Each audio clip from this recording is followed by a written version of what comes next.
So guys, may mga nagtatanong kasi sa akin, no, saan ba nakakuha ng mga graphics at mga templates at mga file na mga ginagamit namin dito na mga high quality. So nakikita nyo naman guys sa mga vlog ko, no, meron akong pinopromote yung Creative Fabrica. Yung nag-offer sila guys sa mga graphic files, template at mga fonts na magagamit mo sa printing business mo. So guys, no, matagal na akong member ng Creative Fabrica pero ngayon nag-lapse na yung aking membership.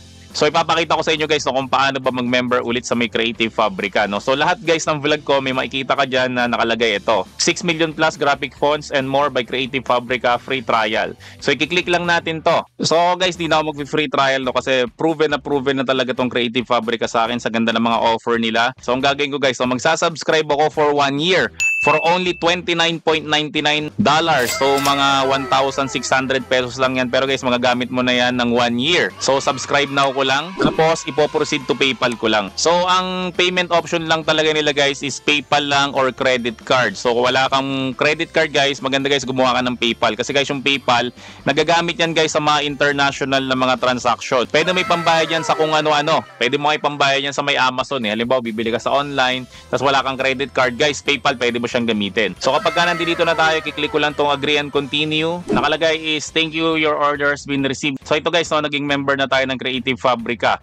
So ang next payment ko guys is November 19, 2024 for only $29.99 per year. So i-demo ko lang sa inyo guys, no, kung ano mo kukuha natin sa Creative Fabrica. So ito guys yung main website ng Creative Fabrica, no. So dito pwede tayo mag-search ng mga templates, ng mga graphic files at syempre ng mga fonts. Ang ginagandaan nga nito guys, no, pwede mo siyang gamitin sa may negosyo mo nang hindi ka nag-iisip ng copyright. So maganda pa niyan guys, no, malapit na magpasko, kaya kung gusto mo ng mga unique na mga design, ito marami dito sa may Creative Fabrica. Example ito, Obsessive Cup Disorder Christmas PNG. Yan, so try natin tong i-open. Yan, so i-download natin siya. Tapos makikita nyo dito, may nakalagay dito, commercial and full POD usage allowed. So hindi ko alam kung ano ibig sabihin ng full POD, pero yung commercial guys, ang ibig sabihin niyan ay pwede mo siyang gamitin sa may business mo. So ito guys, na-download na natin siya. So try natin siyang i-open. So extract ko lang siya muna dito. Kung makikita nyo guys, no, high quality file to. So check natin guys yung kanyang quality, no. So yan, makikita nyo guys, no, yung file niya, 3,608 by 2,336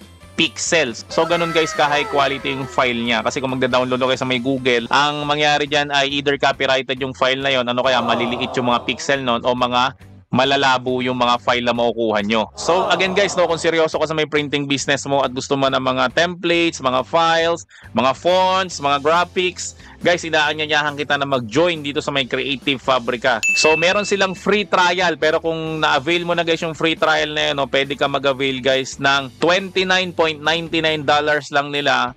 Good for 1 year na siya. So guys, grabe. 1,600 pesos lang, marami ka nang makukuha ng mga files na magagamit mo sa printing business mo. At kapag binenta mo yan guys, no, hindi lang times 10, hindi lang times 100, pwedeng maging times 1,000 guys yung kinita mo dun sa may nilabas mo guys na $29.99. So again guys, para makuha mo yung mga promo na yun, no, meron akong link sa lahat ng mga video ko dito sa may YouTube, no. So hanapin mo lang sa may ilalim, nakalagay 6 million graphics, fonts and more by Creative Fabrica. So ito guys yung pinaka-link, i-click mo na siya ngayon para ma-avail mo guys yung mga promo ng Creative Fabrica.